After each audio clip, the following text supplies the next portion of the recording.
প্রশ্ন করেছেন, জিবরাইল আলাইহিস সালাম কি শবে কদরের রাতে দুনিয়াতে অবতরণ করেন? জবাব, হ্যাঁ। আল্লাহ রাব্বুল আলামিন কোরআনুল কারীম বলেছেন, তানাজ্জালুল মালাইকাতু ওয়ার রূহ। ওয়ার রূহ হলেন জিবরিল আলাইহিস সালাম।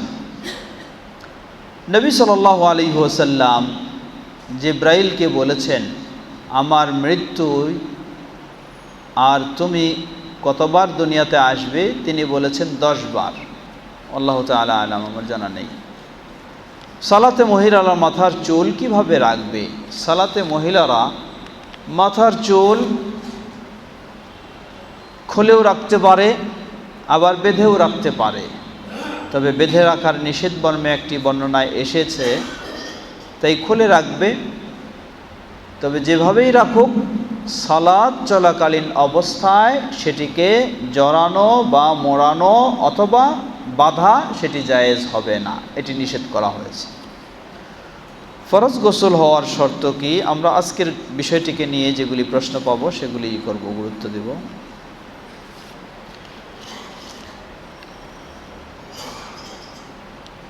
কোনো ইফতারের অনুষ্ঠানে ইফতারকে সামনে রেখে কি সম্মিলিতভাবে দোয়া করা যাবে? দয়া করে জানাবেন। জবাব, একাকী দোয়া করবে।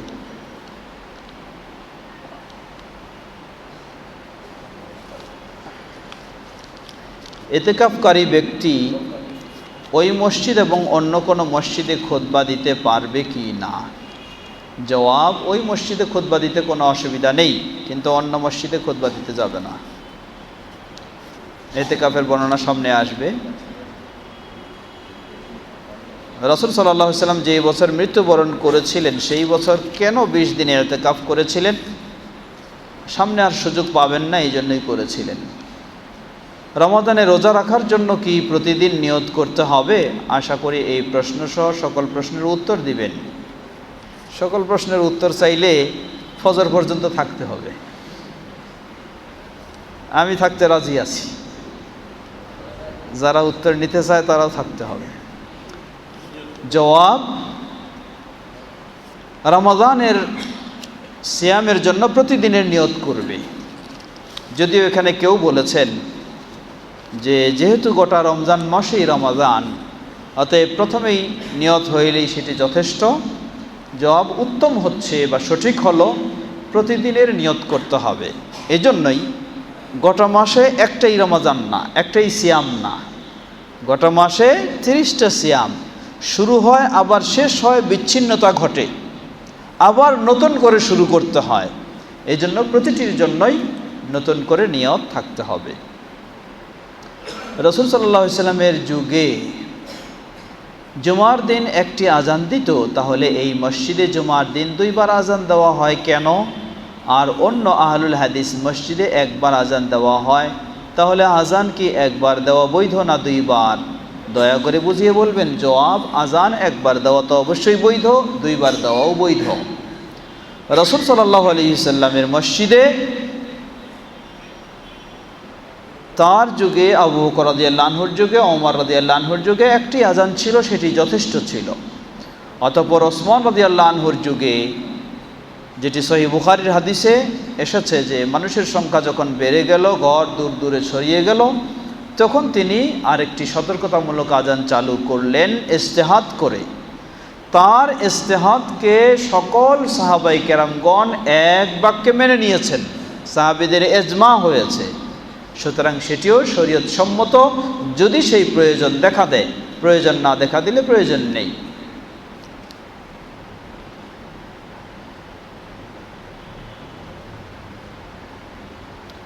সিয়ামের জন্য কি প্রতিদিন নিয়ত করতে হবে নাকি প্রথম দিন? আমি জবাব দিয়েছি আমরা। আবার সিয়ামরত অবস্থায় শান্তির জন্য বারবার শান্তির জন্য বারবার গোসল করা বা মুখে পানি দেওয়া যাবে কি? জবাব, সিয়ামরত অবস্থায় শরীরকে ঠান্ডা করার জন্য গোসল করাতে অসুবিধা নেই। মুখে পানি দেওয়া, যদি ভিতরে পানি চলে যাওয়ার আশঙ্কা না থাকে তাহলে দেওয়া যাবে না থাকে তাহলে দেওয়া যাবে। রমজান মাসে সাহারির পূর্বে আজান দেওয়া হয়, এটা কি সাহারির আজান? এই আজানের হুকুম কি? জবাব, হ্যাঁ, সাহারির আজান। এই আজানের হুকুম হলো বৈধ, জায়েজ। রমজান মাসের 30 দিনকে বিভিন্ন মাযহাবের লোকেরা তিনটি ভাগ করে, রহমত, বরকত এবং মাগফিরাত। এর কোনো দলিল আছে? জবাব, দলিল আছে, কিন্তু দলিল সহি নয়, অতএব ভাগ করাও সহি নয়। রমাদান মাস গোটা মাসটাই রহমতের মাস, রমাদান মাস গোটা মাসটাই বরকতের মাস, মাগফিরাতের মাস, গোটা মাসটাই নাজাতের মাস। অতএব সেই হাদিস সনদের দিক থেকেও সহি নয় এবং অর্থগত দিক দিয়েও সহি নয়, বরং সহি হাদিসের খেলাফ। যেমন আল্লাহ রাসূল সাল্লাল্লাহু আলাইহি ওয়াসাল্লাম বলছেন, সহিহ বুখারীর হাদিস যেটা আমরা পেলাম, মান সামা রমাদানা ঈমানাও ওয়া ইহতিসাবা গুফিরা লাহু মা তাকাদ্দামা মিন যামবি। গুফিরা লাহু মানে কি? মাগফিরাত মানে কি? ক্ষমা করা হবে মানে মাগফিরাত। তো প্রতিদিন সিয়াম করলে কি পাওয়া যাবে? প্রতিদিন মাগফিরাত পাওয়া যাবে। প্রতিদিন কিয়াম করলে প্রতিদিন মাগফিরাত পাওয়া যাবে। তাহলে 30 দিন সিয়াম করলে আমি 30 দিন মাগফিরাত লাভ করব, 30 দিন কিয়াম হলে আমি 30 দিন মাগফিরাত লাভ করব। তাহলে কিভাবে মধ্যদশক মাগফিরাতে সীমাবদ্ধ? তো হাদিস সহি নয়, সনদের দিক থেকেও নয়, অর্থের দিক থেকেও নয়। কত বছর বয়স থেকে সিয়াম ফরজ? প্রাপ্ত বয়স্ক হলে সিয়াম ফরজ। 2 ঈদের তাকবীর কতটি করে, আর প্রতিটি তাকবীরে কি হাত তুলতে হবে? ঈদের দিন কি কোলাকুলি করা জায়েজ কি না? জবাব, ঈদের সালাতের তাকবীর হলো 12 তাকবীর। তাকবীরে হাত তোলা সহিহ হাদিসে প্রমাণিত নয়, প্রথমে শুধু হাত তুলবে, বাকিগুলিতে নয়।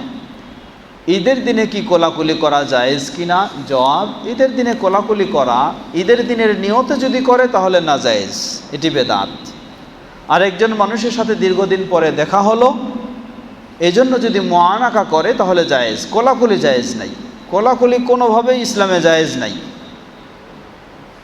কোলাকুলি ইসলামে 2 পুরুষে কোনো দিন জায়েজ নাই। ইসলামে জায়েজ আছে গোলাগুলি। গোলাগুলি মানে গুলি করা না, গলার সাথে গলা মিলানো। অনুক, অনুক কাকে বলে? অনুক এটাকে বলে না, অনুক বলে এটাকে। তো গলার সাথে গলা মিলাবে, বুকের সাথে বুক মিলাবে না। মুসাদারা বলা হয়নি, বলা হয়েছে মুআনাকা। অনুকের সাথে অনুক মিলাবে, গলার সাথে গলা। এজন্য ইসলামের নিয়ম হলো গলাগলি করা, কোলাকুলি নয়। নাভির নিচের লোম 40 দিনের বেশি রাখা জায়েজ আছে কিনা? জায়েজ নেই। সর্বঊর্ধ্বের সময় হলো 40 দিন। নামাজে রুকু হতে উঠার পর হাত বাঁধা উত্তম নাকি ছেড়ে দেওয়া উত্তম? ছেড়ে দেওয়া উত্তম। মৃত ব্যক্তির নিকট কোরআন তেলাওয়াতের সওয়াব পৌঁছায় কি? জবাব, যদি তিনি তার জীবদ্দশায় কোরআন তেলাওয়াত করেন সেটা তো তার জীবদ্দশায়, মৃত্যুর পরে তার পক্ষ থেকে করা হলে সেটি পৌঁছায় না, তবে ছেলে মেয়েদের ইবাদত হিসাবে সেটি পৌঁছাবে। কোনো ব্যক্তির নামে কোরআন খতম করা যাবে কি যাবে না? অনেককে দেখা যায় যে বিতর সালাতে অনেক উঁচুতে হাত তোলেন। আসলে হাত কি পরিমাণ তুলতে হবে? বেতের সালাতে অর্থাৎ কুনুতের দোয়ায় হাত তোলা সাধারণ নিয়ম হলো এইভাবেই হাত তোলা, যেটা সিনা বরাবর হয়। যদি চেহারা বরাবর তুলে তাও তুলতে পারে, তবে হাদিসের ভাষায় যেটাকে বলা হয় ইবতিহাল, ইবতিহাল একেবারে উপরের দিকে আরও তোলা, এই তোলাটা সাধারণত ইস্তিসকার সালাতে চূড়ান্তভাবে সেখানে তোলা। আর নর্মালি কুনুতের দোয়া, কুনুতের হাত তোলা সেটি বুক বরাবর অথবা চেহারা বরাবর হবে, এর উপরে না। এক পুরুষ অপর পুরুষের নিকট কতটুকু পর্দা করবে? যতটুকু তার শরীয়তে ঢেকে রাখার নির্দেশ দেওয়া হয়েছে, অর্থাৎ কমপক্ষে তার নাভি থেকে হাঁটু পর্যন্ত এটুকু অবশ্যই ঢেকে রাখবে। দাঁড়িয়ে সালাত আদায় করার ক্ষমতা থাকা সত্ত্বেও চেয়ারে বসে সালাত আদায় করা যাবে? যাবে না, সালাত বাতিল হয়ে যাবে। জেহরি সালাতে আমরা ইমামের পিছনে কোন সময় সূরা ফাতিহা পড়ব? ইমামের সূরার ফাঁকে ফাঁকে। আর আজকে কত নিব? ইমামের আয়াতের ফাঁকে ফাঁকে, অথবা 2 সূরা ফাতিহা ও অন্য কেরাতের মাঝে সুযোগ পেলে, অথবা রুকুতে যাওয়ার আগে সুযোগ পেলে সেই সময়। ফিতরার অংশ থেকে কোনো মাদ্রাসা ছাত্রের অংশ আছে কি? দয়া করে বিস্তারিত জানালে ভালো হবে। মাদ্রাসার ছাত্র যদি দরিদ্র হয় তাহলে তার ফিতরা থেকে অংশ রয়েছে দরিদ্র হিসাবে। ফিতরা টাকা দিয়ে আদায় করা ফেতরা টাকা দিয়ে আদায় করা যাবে কি? জবাব, খাদ্য দিয়ে আদায় করাই সুন্নাহ রাসূল সাল্লাল্লাহু আলাইহি ওয়াসাল্লামের। মহিলাদের ঈদগাহে নামাজের ব্যবস্থা না থাকলে মহিলা কি আলাদাভাবে নামাজ পড়তে পারবে এবং কোনো পুরুষ কি তাদের ইমাম হতে পারবে? জবাব, রাসূল সাল্লাল্লাহু আলাইহি ওয়াসাল্লামের যুগে নারী ও পুরুষের ঈদগাহ একটাই ছিল। তাদের যুগে, সেই যুগে ভিন্ন কোনো মেয়েদের জামাতের ব্যবস্থা ছিল না। অতএব সেই ধরনের ব্যবস্থা থাকলে সেখানেই যাবে, না থাকলে ভিন্ন কোনো আলাদা করবে এমনটি প্রমাণ পাওয়া যায় না। আল্লাহু আ'লাম। অনেক আহলে হাদিস মসজিদে 27শে রাতে বাড়তি গুরুত্ব দেওয়া হয়, এ বিষয়ে কি বলবেন? যা বলার সেটাই বলছি। মোবাইল বা টেলিভিশনে 27শের বাড়তি গুরুত্ব দেওয়া, আমরা বলেছি 27শে বাড়তি গুরুত্ব দেওয়া এটি কখনোই সঠিক নয়। প্রতিটি সমানভাবেই আপনাকে করতে হবে। মোবাইল বা টেলিভিশনে কার্টুন দেখলে কি সিয়াম নষ্ট হয়ে যাবে? অথবা যদি কেউ টিভিতে খবর দেখে এবং খবরের মাঝে কোনো বেগানা নারীর ছবি ভেসে যায়, আপনার মতামত কি? জবাব, আপনি যতটুকু পারবেন সবগুলি থেকে বেঁচে থাকবেন। রাসূল সাল্লাল্লাহু আলাইহি ওয়াসাল্লাম বলেন, ইন্না আশাদ্দান নাসি আযাবান ইনদাল্লাহি ইয়াউমাল কিয়ামাতি আল মুসাউবিরুন। এই হাদিস থেকে বোঝা যায় যে, অর্থাৎ হাদিসের অর্থ হলো যে কিয়ামতের দিন কঠিন শাস্তি ভোগ করবে তারা হচ্ছে যারা আকৃতি প্রকৃতি ও ছবি তৈরি করে থাকে। এই হাদিস থেকে বোঝা যায় যে ফটো তোলা হারাম। মানুষ তবু ফটো তোলে, ফেসবুকে পোস্ট করে। বর্তমান আলেম সমাজও এর মধ্যে ডুবে আছে। এ ব্যাপারে আপনার মতামত কি? আমরা বলবো, এখানে হাদিসের দুটি দিক। যেটা তসবির কাকে বলে? তসবির এর হাকিকি হচ্ছে কোনো মূর্তি জাতীয় তৈরি করা, অথবা ওয়ালে সেটি খোদাই করে তৈরি করা, অথবা এমন কিছু তৈরি করা যেটার ছায়া হয়। এটা হচ্ছে হাকিকি, আসল তসবিরের অন্তর্ভুক্ত। এরপরেও বর্তমান যে ছবি, এটার হুকুম কি? এটা কি সেটার মধ্যে অন্তর্ভুক্ত কি না?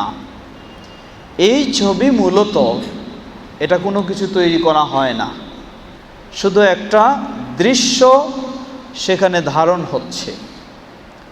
এটা যদি প্রিন্ট করা হয় তাহলেও এটাও অনর্থক হয়ে থাকলে অন্যায়ের মধ্যে অন্তর্ভুক্ত হবে। আর যদি প্রিন্ট না করা হয়, শুধু এমনি ক্যামেরায় ধারণ করা হলো, এটা কোনো তৈরি করা হয় নাই, একটা প্রতিচ্ছবি শুধু ধারণ করা, এটাও বলবো আমরা একান্ত প্রয়োজন ছাড়া বা বিশেষ যদি প্রয়োজন দেখা দেয় যেখানে ইসলামের স্বার্থ রয়েছে বা কাজ হবে, তাহলে হয়তো সেই আলোকে বিষয়টিকে শিথিলভাবে দেখতে পারে। কিন্তু নর্মালি নিজের প্রচারের জন্য বা নিজের শোভন বৃদ্ধির জন্য বা নিজের আকর্ষণ বৃদ্ধির জন্য সেটি কখনো উচিত নয়। আজকে ফেসবুকে হলেও সেখানেও কখনো অপপ্রচার, অপব্যবহার কখনো হওয়া উচিত নয়। এটা সাধারণ মানুষ শুধু না, আলেম ওলামাদের মাঝেও পাওয়া যায়। কোথায় কি খাইতেছে না খাইতেছে সেটাও ফেসবুকে ছেড়ে দেয়, কোথায় কোন জামা পরে না কাপড় পরে সেটাও ফেসবুকে ছবি নিয়ে তুলে দেয়। এগুলি বাড়াবাড়ি ছাড়া কিছুই নয়। এটি অবশ্যই অন্যায়ের মধ্যে গণ্য হবে, তাই এগুলি অবশ্যই বর্জন করা উচিত। কোনো ব্যক্তি রাত জাগার উদ্দেশ্যে মসজিদে যায়, মসজিদে যাওয়ার পর যদি রাত 12টা পর্যন্ত ঘুমায়, এরপর ওযু করে ইবাদত করে, তাহলে সে ব্যক্তির রাত জাগার ফজিলত পাবে কি না? আমরা প্রথম দিনে বলেছি যে পরিপূর্ণ রাত হচ্ছে মাগরিব থেকে শুরু করে কি পর্যন্ত? ফজর হওয়ার পূর্ব পর্যন্ত হলো কদরের রাতের সময়। যে পরিপূর্ণ ইবাদত করবে পরিপূর্ণ সওয়াব লাভ করবে, আর যে যতটুকু পারবে ততটুকু সওয়াব পাবে ইনশাআল্লাহ। আর দীর্ঘ আজকে না করে আরও কিছু প্রশ্ন রয়েছে বিভিন্ন বিষয়ে, ইনশাআল্লাহ সেগুলি সুযোগ হলে সামনে, না হলে আজকে আমরা এখানেই শেষ করছি। এতক্ষণ যাবৎ যে বিষয়গুলি আমরা শুনলাম সেগুলি যেন ভালোভাবে উপলব্ধি করে আমাদের জীবনে উপকৃত হতে পারি। আল্লাহ আমাদের সকলকে সে তৌফিক দান করুন। আমাদের মাঝে উপস্থিত অনুপস্থিত অনেকে অসুস্থ রয়েছেন, অনেক অসুস্থ ব্যক্তিও কষ্ট করে এখানে দর্শে আছেন। আল্লাহ সকল অসুস্থদেরকে পরিপূর্ণ সুস্থতা দান করুন। আমাদের মধ্য থেকে যারা বিদায় নিয়ে চলে গেছেন সে সকল মুসলিমদের, বিশেষ করে আজকে আমরা এই মসজিদেই জহরের সালাতে আমাদের সম্মানিত খতিব সাহেবের বাবার জানাজার সালাত আমরা আদায় করেছি। আল্লাহ রাব্বুল আলামিন তার ভুল ত্রুটি সমূহ ক্ষমা করে দিন। আল্লাহ তাকে জান্নাতুল ফেরদাউস নসিব করুন। ঠিক তেমনইভাবে তার সহধর্মিনী খতিব সাহেবের মা, তিনিও কিছুদিন আগে বিদায় নিয়েছেন। আমারও মা বিদায় নিয়েছেন, অনেকেরই বাবা মাও বিদায় নিয়েছেন। আল্লাহ সেই মুসলিমদের ভুল ত্রুটি ক্ষমা করে তাদেরকে জান্নাতুল ফেরদাউস নসিব করুন। তাদের পরিবারের যারা বেঁচে রয়েছে আল্লাহ তাদেরকে ধৈর্য ধারণ করে ঈমানের উপর থাকার তৌফিক দান করুন। আর আমরাও যেন ঈমানের উপরে থাকতে পারি, আল্লাহ আমাদের সকলকে সে তৌফিক দান করুন। ঈমানের সাথে যেন আমাদের বিদায় হয়, আল্লাহ আমাদের যেন সেটি কবুল করে নিন। আমাদের সন্তানদেরকেও যেন আমরা ইসলামের আলোকে গড়ে তুলতে পারি, আল্লাহ আমাদের সে তৌফিক দান করুন। আমাদের ছাত্ররা যারা দার্সে রয়েছে আল্লাহ তাদেরকেও যেভাবে কোরআন ও সুন্নাহর জ্ঞান অর্জন করার জন্য যেই ধরনের স্মৃতিশক্তি, মেধাশক্তি ও সুস্থতা প্রয়োজন আল্লাহ সেভাবে তাদেরকে দান করুন। আল্লাহ তাদের সকলকে মুখলিস, যোগ্য, দাঈ ইলাল্লাহ হওয়ার তৌফিক দান করুন। সামনে তাদের পরীক্ষা বিভিন্ন, সেগুলি আল্লাহ তাদের জন্য সহজ করে দিন। তাদের সকলকে যোগ্য আলেম হয়ে তাদের পিতামাতার উদ্দেশ্যকে বাস্তবায়ন করার আল্লাহ তৌফিক দান করুন। আমরা সকলেই যেন দিন জেনে মেনে চলতে পারি, আল্লাহ আমাদের সকলকে সে তৌফিক দান করুন। সুবহানাকা আল্লাহুম্মা ওয়া বিহামদিকা আশহাদু আল্লা ইলাহা ইল্লা আনতা আস্তাগফিরুকা ওয়া আতুবু ইলাইক।